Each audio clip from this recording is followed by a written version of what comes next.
সর্বোচ্চ ধর্মীয় নেতা আয়াতুল্লাহ খামেনি যখন মঞ্চে আহরণ করলেন তখন নীরবতা গ্রাস করছিল। তার উপস্থিতিতেই বাতাস ভারী ভাব জানান দিচ্ছিল বড় ঘোষণা আসতে চলেছে।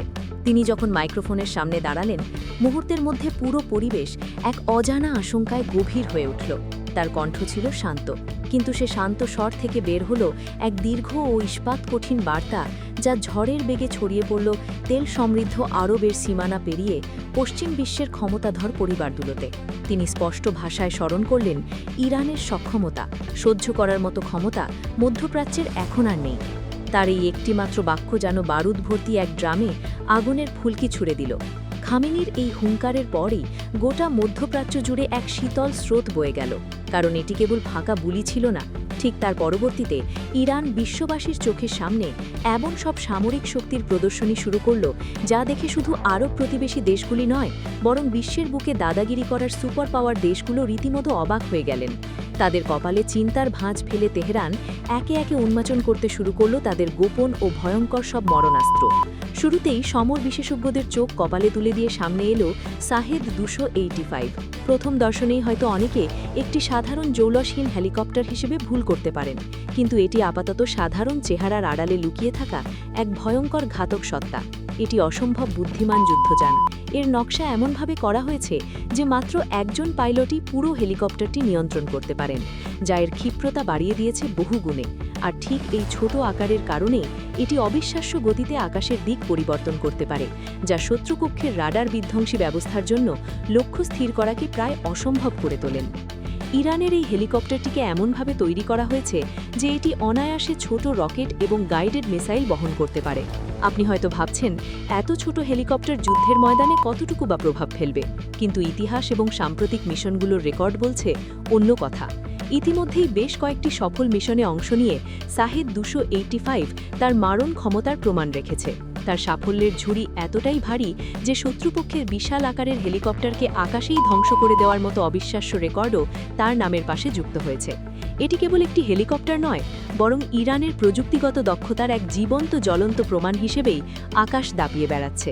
তবে চমক এখানেই শেষ নয়, বরং মাত্র শুরু। এরপর ইরানের সামরিক ভাণ্ডার থেকে বেরিয়ে এলো এমন এক দানব, যা দেখে ওনেও যুদ্ধের সমীকরণ মেলাতে হিমশিম খাচ্ছে বিশ্ব। সামনে এলো শহীদ বাগেরি। বিশ্ব দরবারে একটি পরিচিত পেল বিশ্বের প্রথম ড্রোন ক্যারিয়ার হিসেবে। এর পেছনের গল্পটি আরও চমকপ্রদ। আদতে এটি ছিল একটি বিশাল কার্গো জাহাজ বা মালবাহী জাহাজ, কিন্তু ইরানের প্রকৌশলীরা তাদের মেধা ও বুদ্ধিমত্তা খাটিয়ে এই বাণিজ্যিক জাহাজটিকে রূপান্তর করেছেন এক বিশাল এয়ারক্রাফট করে। 13 তলা ভবনের সমান উচ্চতায় ভাসমান দুর্গটি এখন সাগরের বুকে এক আতঙ্কের নাম। এই একই সাথে কয়েক হাজার ড্রোন বহন করার ক্ষমতা রাখে, যা শুনলে যে কোনো প্রতিপক্ষ বাহিনীর চমকে যাওয়ার কথা। কিন্তু বিষয় আরও পরচড়া হয়ে গেল যখন দেখা গেল এটি কেবল ড্রোন নয়, ইরানের যুদ্ধ বিমানগুলোকেও সফলভাবে বহন করছে এবং উড্ডয়নে সহায়তা করছে। এর কৌশলগত অর্থ অত্যন্ত গভীর। এর মানে হলো ইরান এখন আর কেবল তাদের স্থলভূমি থেকে নয়, বরং যে কোনো সমুদ্র বন্দর, সাগরের যে কোনো প্রান্ত থেকে একই সাথে যুদ্ধ বিমানও থাকে কাভিকা ড্রোন লঞ্চ করতে পারে বা ছুড়ে দিতে পারে। এই একটি ক্যারিয়ার সাগরে ভাসার পর থেকে পুরো মধ্যপ্রাচ্যে ইরানের ড্রোন হামলা ও আকাশ যুদ্ধের ক্ষমতা এক লাফে কয়েক হাজার গুণ বেড়ে গিয়েছে, যা পশ্চিমা নৌবহরগুলোর জন্য এক নতুন মাথা ব্যথার কারণ। সমুদ্রের ত্রাস কাটতে না কাটতেই স্থলযুদ্ধের ময়দানে কাঁপন ধরিয়ে সামনে এলো কারার ট্যাঙ্ক। বহু বছর ধরেই ট্যাঙ্কে ছিল ইরানের সামরিক আলোচনার কেন্দ্রবিন্দুতে। এর গঠনশৈল এবং বিধ্বংসী ক্ষমতা দেখে অনেকে প্রথমে ভেবেছিল এর পেছনে হয়তো রাশিয়ার মতো কোনো শক্তির হাত রয়েছে, এবং এটি রাশিয়ান প্রযুক্তির কোনো অনুলিপি। কারণ এটি মধ্যপ্রাচ্যের দেশের পক্ষে এত উন্নত প্রযুক্তির ট্যাঙ্ক তৈরি করা বিশ্বাস করা ছিল কঠিন। কিন্তু বাস্তবতা হলো এটি সম্পূর্ণভাবে ইরানের নিজস্ব প্রযুক্তিতে তৈরি এক ইস্পাত কঠিন বাংকার। 125 মিলিমিটার শক্তিশালী কামান দিয়ে সজ্জিত এই ট্যাঙ্কটি প্রায় 10 কিলোমিটার দূরত্বের লক্ষ্যবস্তুতে পিন পয়েন্ট অ্যাকিউরেসি বা নির্ভুলভাবে আঘাত হানতে পারে।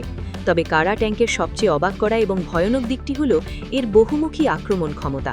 সাধারণ ট্যাঙ্ক ব্যবহার করা হয় স্থলভাগের লক্ষ্যবস্তু ধ্বংসের জন্য, কিন্তু কারা ট্যাঙ্ক এক আকাশ সৃষ্টি করতে পারে। এটি শত্রু দেশের হেলিকপ্টার এবং এমনকি দ্রুতগামী ফাইটার জেটকেও টার্গেট করে লক্ষ্য বানাতে পারে। তবে ঘুম হারাম করে দেওয়া তথ্যটি হল এই ট্যাঙ্ক শত্রুর ছোড়া মিসাইলকে মাঝ আকাশে ধ্বংস করে দিতে সক্ষম। ভাবা যায়, নিজের দিকে ধেয়ে আসা মৃত্যুকে আকাশে আটকে দেওয়ার ক্ষমতা রাখে এই যন্ত্রদানব। প্রতি ঘন্টায় 90 কিলোমিটার পর্যন্ত গতি তুলতে পারা এই ট্যাঙ্কটি যুদ্ধের ময়দানে ঝড়ের বেগে ছুটতে পারে, আর এর বর্ম এতটাই শক্তিশালী যে ছোটখাটো মিসাইল বা রকেটের গায়ে আঁচড় কাটতে পারে না।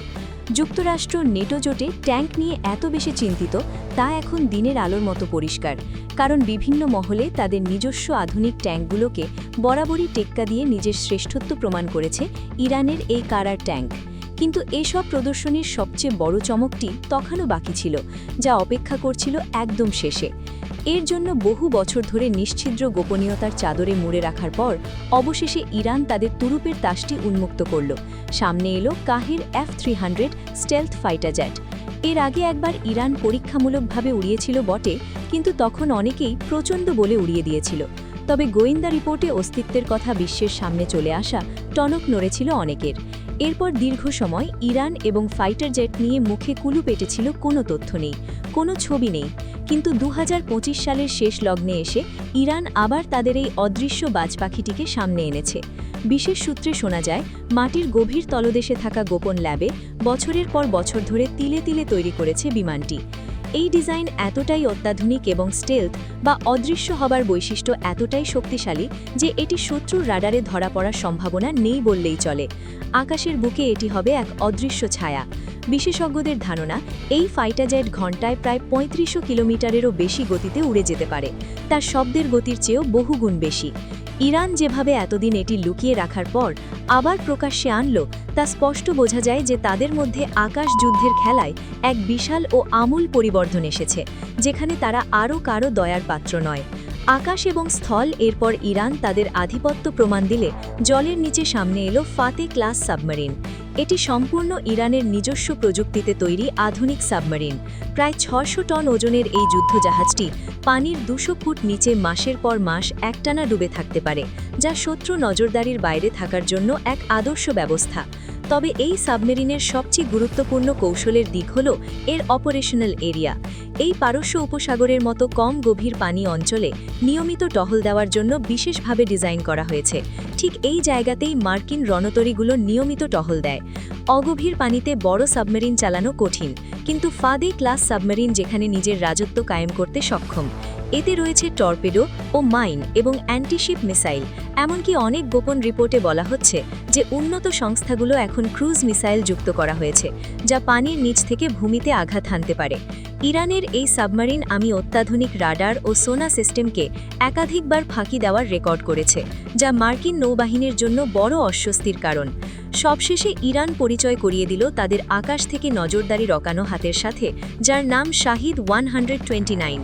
এটিকে বলা হচ্ছে ইরানে তৈরি মধ্যপ্রাচ্যের সবচেয়ে উন্নত স্পাই ড্রোন বা গোয়েন্দা ড্রোন। এটি মাটি থেকে প্রায় 17 কিলোমিটার উঁচুতে উঠতে পারে, যা সাধারণত আর এই ইঞ্জিনের সক্ষমতা এতটাই বেশি যে একটানা 24 ঘন্টারও বেশি সময় আকাশে ভেসে থেকে নজরদারি চালাতে পারে। সবচেয়ে অবাক করা বিষয় হল, এই ড্রোনে একই সাথে কয়েকটি দেশের ওপর নজরদারি করার ক্ষমতা রাখে। শুধু ছবি তোলাই নয়, এটি শত্রুর যে কোনো যোগাযোগ সিগন্যাল বা ডিকোড বা পাঠোদ্ধার করার সক্ষমতা, যা ইলেকট্রনিক ওয়ারফেয়ারে ইরানকে এগিয়ে রাখছে। এই শক্তিশালী সেই সব ক্যামেরা কয়েক হাজার কিলোমিটার এলাকায় নিখুঁত পর্যবেক্ষণ করতে পারে, আর এর নাইট ভিশন সেন্সরের কারণেই ঘুটঘুটে অন্ধকারের মধ্যেও এটি দিনের আলোর মতো পরিষ্কারভাবে অপারেশন চালাতে পারে। মরুভূমির ধূলিঝড়, ভয়ঙ্কর টর্নেডোর মাঝে এটি সমানভাবে কার্যকর থাকতে পারে, যা বিশেষজ্ঞদের আরও বেশি অবাক করে দিয়েছে। তবে সেই হুঙ্কারের পর একে একে বেরিয়ে আসে এই মরণযাস্তির।